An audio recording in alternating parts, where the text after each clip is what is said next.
ಮದುವೆಗೂ ಮುನ್ನ ದೈಹಿಕ ಸಂಬಂಧ ಹೊಂದುವುದು ಅಪರಾಧವಲ್ಲ. ಸುಪ್ರೀಂ ಕೋರ್ಟ್ ಮಹತ್ವದ ತೀರ್ಪು. ಮದುವೆಗೂ ಮುನ್ನ ಪರಸ್ಪರ ಒಪ್ಪಿಗೆಯಿಂದ ದೈಹಿಕ ಸಂಬಂಧ ಹೊಂದುವ ಕುರಿತು ಸುಪ್ರೀಂ ಕೋರ್ಟ್ ಐತಿಹಾಸಿಕ ತೀರ್ಪು ನೀಡಿದ್ದು, ತೆಲಂಗಾಣ ಪೊಲೀಸ್ ನೇಮಕಾತಿ ಮಂಡಳಿಗೆ ಹಿನ್ನಡೆಯಾಗಿದೆ.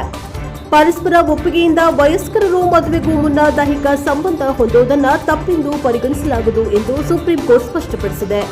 ಈ ಐತಿಹಾಸಿಕ ತೀರ್ಪಿನ ಮೂಲಕ ಹಳೆಯ ಪ್ರಕರಣವೊಂದನ್ನು ನೆನಪವಾಗಿಟ್ಟುಕೊಂಡು ಅಭ್ಯರ್ಥಿಯೊಬ್ಬರಿಗೆ ಉದ್ಯೋಗ ನಿರಾಕರಿಸಿದ್ದ ತೆಲಂಗಾಣ ಪೊಲೀಸ್ ನೇಮಕಾತಿ ಮಂಡಳಿಯ ನಿರ್ಧಾರವನ್ನು ನ್ಯಾಯಾಲಯ ರದ್ದುಗೊಳಿಸಿದೆ. ತನ್ನ ಅರ್ಜಿಯಲ್ಲಿ ಸತ್ಯವನ್ನ ಮುಚ್ಚಿಡದ ಅಭ್ಯರ್ಥಿಯ ಪ್ರಾಮಾಣಿಕತೆಯನ್ನ ಮೆಚ್ಚಿದ ನ್ಯಾಯಪೀಠ ತಕ್ಷಣವೇ ಅವರಿಗೆ ಪೊಲೀಸ್ ಕಾನ್ಸ್ಟೇಬಲ್ ಉದ್ಯೋಗ ನೀಡುವಂತೆ ಆದೇಶಿಸಿದೆ. ಇಬ್ಬರು ವಯಸ್ಕರರು ಅಂದರೆ ಮೇಜರ್ ಆಗಿರತಕ್ಕಂತಹವರು ಸ್ವಇಚ್ಛೆಯಿಂದ ಒಟ್ಟಿಗೆ ಇದ್ರೆ ಅದನ್ನ ನೈತಿಕ ಪತನ ಎಂದು ಪರಿಗಣಿಸಲು ಸಾಧ್ಯವಿಲ್ಲ ಎಂದು ಸುಪ್ರೀಂ ಕೋರ್ಟ್ ಸ್ಪಷ್ಟಪಡಿಸಿದೆ.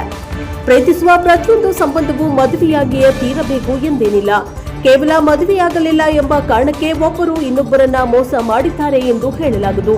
ಇದರ ಆಧಾರದ ಮೇಲೆ ಯಾರ ವ್ಯಕ್ತಿತ್ವವನ್ನು ಅಂದರೆ ಕ್ಯಾರೆಕ್ಟರ್ ಅನ್ನ ಪ್ರಶ್ನಿಸುವಂತಿಲ್ಲ ಎಂದು ನ್ಯಾಯಾಲಯ ಹೇಳಿದೆ. ಪೊಲೀಸ್ ಮಂಡಳಿಗೆ ಹಿನ್ನಡೆ.